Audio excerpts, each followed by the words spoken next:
हुकूमती मुज़ाकराती कमेटी ने पीटीआई से मुज़ाकरात की फहरिस्त मांग ली। हुकूमत और पीटीआई की मुज़ाकरात के लिए पहली इन कैमरा बैठक मुज़ाकराती कमेटियों का आइंदा इजलास 2 जनवरी को होगा। स्पीकर की ऑपोजिशन को अपने मुतालबात पर मबनी चार्टर ऑफ डिमांड पेश करने की हिदायत। हुकूमती अरकान का कहना है चार्टर ऑफ डिमांड सामने आने पर अपना नुक्ता नजर पेश करेंगे। स्पीकर कौमी असम्बली ने कहा, आज ऑपोजिशन के कुछ दोस्त नहीं आ सके। ऑपोजिशन मेंबरान से चार्टर ऑफ डिमांड मांगा गया है। मुज़ाकरात का अमल जमहूरियत का हुस्न है। जमहूरियत में मुज़ाकरात ही सियासी मसाइल का वाहिद हल है। मेरा काम सहूलतकारी करना है, फैसला फरीकैन ने खुद करना है। इरफान सिद्दीकी ने इजलास का एलामिया पढ़कर सुनाया। कहा, असद कैसर ने बताया उनके बाकी अरकान अदालती केसेस की वजह से नहीं आ सके। ऑपोजिशन अगली मुलाकात में मुतालिबात तहरीरी तौर पर देंगे।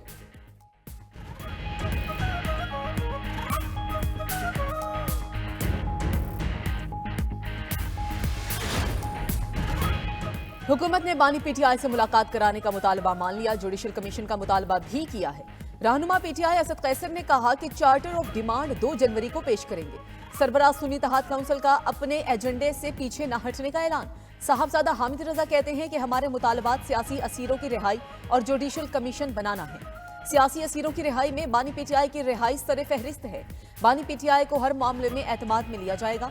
अल्लामा राजा नासिर अब्बास ने कहा कि हुकूमत के पास आखिरी मौका है, हालात ठीक करें। सबको पाकिस्तान का सोचना चाहिए।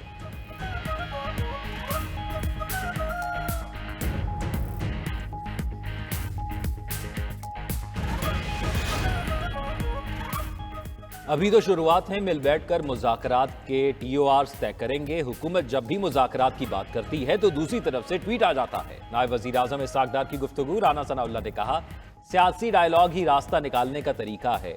हुकूमत अपने रवैये का इजहार कमेटी में करेगी। वफाकी वजीर खालिद मकबूल सिद्दीकी ने कहा, मुज़ाकरात हर हाल में करना होंगे, इसके अलावा दूसरा कोई ऑप्शन नहीं। बातचीत होगी तो मसाइल का इदराक होगा।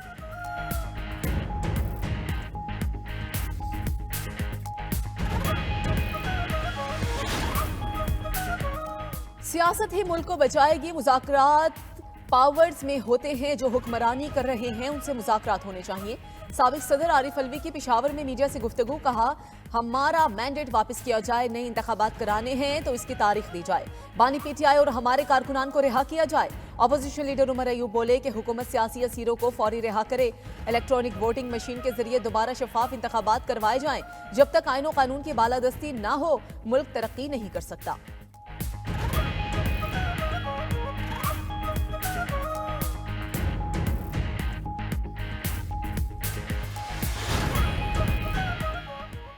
सियासी मुखालिफत की बुनियाद पर मुझे किरदार कशी का सामना करना पड़ा। नारा लगाओ, गाली दो, मुझे फर्क नहीं पड़ता। जिन मुखालिफिन ने मुझे इतना मजबूत बना दिया है उनका शुक्रिया। जिन लोगों ने मुझे आग की भट्टी से गुजारा उनकी शुक्रगुजार हूं। वज़ीर आला पंजाब मरियम नवाज का इस्लामाबाद में तकरीर से खिताब। बोली, मुखालिफिन का काम सिर्फ तनकीद और प्रोपेगेंडा करना है। गालम गलोच और बदतमीजी करना तालिब इल्मों का शेवा नहीं। कोई गालम गलोच, इल्जाम तराशी, पगड़ी उछालना सिखाए तो ये दुरुस्त नहीं। इनके अपने बच्चे आराम से बैठे हैं और दूसरों के बच्चे जेलों में रुल रहे होते हैं। तालिब इल्मों को गौर करना चाहिए, आप मुल्क के लिए क्या कर सकते हो। मरियम नवाज ने होनहार बच्चों में स्कॉलरशिप चेक तकसीम किए। 190 मिलियन पाउंड रेफरेंस का फैसला 6 जनवरी को सुनाया जाएगा। एहतसाब अदालत इस्लामाबाद के जज ने बानी पीटीआई और बुशरा बीबी के वकला को आगाह कर दिया। दुराने समात बानी पीटीआई के वकील ने कहा कि तवक्को कर रहे हैं आज फैसला सुनाया जाएगा।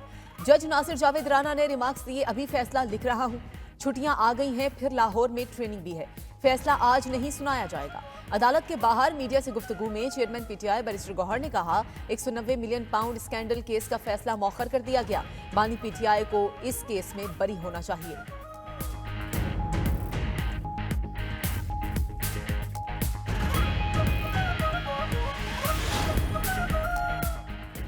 ऑपोजिशन लीडर उमर अयूब की 1 माह के लिए राहदारी जमानत मंजूर। पेशावर हाई कोर्ट में उमर अयूब की राहदारी जमानत की दरखास्त पर समाअत। Chief justice Peshawar high court justice Ishtiaq Ibrahim ने राहदारी जमानत की दरखास्त मंजूर की। अदालत का उमर अयूब को किसी भी दर्ज मुकदमे में गिरफ्तार न करने का हुक्म। वकील दरखास्त गुजार ने अदालत को बताया, उमर अयूब पर थाना रमना इस्लामाबाद की हदूद में हाल ही में मुकदमा दर्ज किया गया है। उधर इंसदाद दहशतगर्दी अदालत इस्लामाबाद से शिबली फराज की 5 मुकदमात में 17 जनवरी तक अबूरी जमानत मंजूर। शिबली फराज के खिलाफ थाना मागला, तरनोल, आपारा और थाना कोहसार में मुकदमात दर्ज हैं।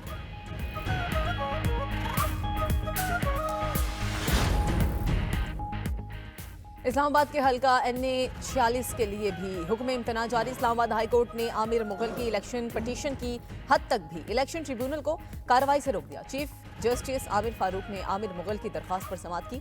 अदालत ने इलेक्शन ट्रिब्यूनल को हल्का NA 46 से मुतालिक भी कार्रवाई से रोक दिया। अदालत ने फरीकैन को नोटिस जारी करके जवाब तलब कर लिया। NA 46 से अंजुम अकील खान की कामयाबी को आमिर मुगल ने चैलेंज कर रखा है। इलेक्शन ट्रिब्यूनल अब तीनों हलकों से मुतालिक कार्रवाई आगे नहीं बढ़ा सकेगा। इस्लामाबाद के 2 हलकों से मुतालिक कार्रवाई रोकने की दरखास्त पर पहले ही हुक्म इम्तना जारी हो चुका।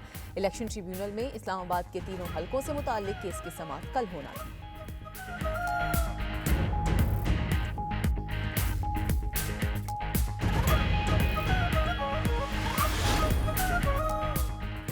नौ मई ऐसे शख्स ने किया जिसे खुद इस्टेब्लिशमेंट लाई। कौमी नौइयत के मामले पर फौरी फैसले होने चाहिए थे। वजीर दिफा ख्वाजा आसिफ का लंदन में मुस्लिम लीग नून के वर्कर्स कन्वेंशन से खिताब। कहा 2018 में PTI को इक्तदार में लाने के लिए RTS बिठाया गया। नवाज शरीफ को माइनस करना माजी की इस्टेब्लिशमेंट का मंसूबा था। PTI रहनुमा शौकत यूसुफजई ने रद्द-ए-अमल में कहा, ख्वाजा आसिफ आगाज से पहले ही मुज़ाकरात को सबूताज करना चाहते हैं। इस्टेब्लिशमेंट की पैदावार बानी चेयरमैन नहीं नवाज शरीफ हैं। सिविल नाफरमानी की तहरीक मौखर हुई है, खत्म नहीं।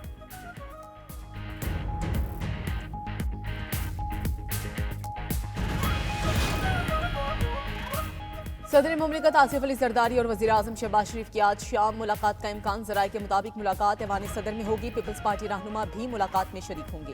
अहम मीटिंग में मुज़ाकरात और इसके फार्मूले पर बातचीत की जाएगी।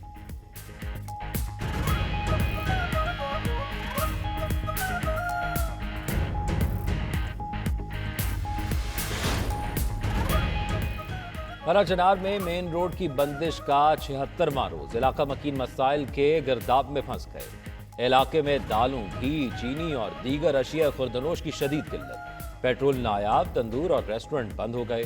मुशीर इतलात KP बैरिस्टर साहब कहते हैं, फर्म के मामले पर रवा हफ्ते अहम पेशरफ मुतवक्के है। 2 दिन के वक्फे के बाद जिरगा दोबारा शुरू होगा। तनाज़े के पायदार अमन के लिए मुआहिदा होगा। रास्ते खोलने के हवाले से भी जल्द खुशखबरी मिलेगी।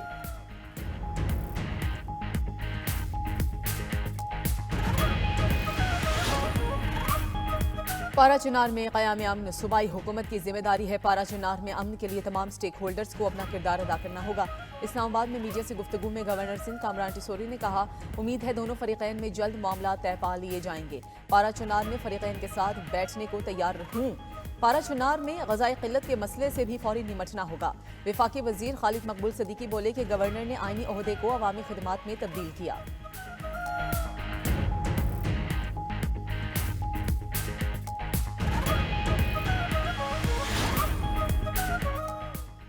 लाहौर में आसमान से बरसती बूंदों ने दिसंबर को भीगा भीगा कर दिया। सूबाई दारुल हुकूमत में मौसम सरमा की पहली बारिश। मतला अबरालूद ठंडी हवाओं ने मौसम सर्द कर दिया। शहर के मुख्तलिफ इलाकों में बूंदाबांदी। एयरपोर्ट, अपरमाल, जेल रोड, गुलबर्ग में हल्की बारिश। काहना, केनाल, मुस्लिम टाउन, निचरा, शादमान के इलाके भीग गए। टाउनशिप, जौहर टाउन, चांदनी चौक समेत दीगर इलाकों में भी बूंदाबांदी। मजंग, चौक, नाखुदा, पानी वाला तालाब में भी बारिश। शहर का दर्जा हरारत 9 डिग्री सेंटीग्रेड रिकॉर्ड। हल्की बारिश के बाद शहर में फजाई आलूदगी में कमी। पंजाब के कई शहरों में मौसम सरमा की पहली बारिश। खुश सर्दी का जोर टूट गया। बाबल नगर, हुजरा, शामुकीम, फोर्ट अब्बास, हारूनाबाद में बारिश से सर्दी बढ़ गई। सियालकोट, गुजरावाला, उकाड़ा, फैसलाबाद में मतला अबरालूद।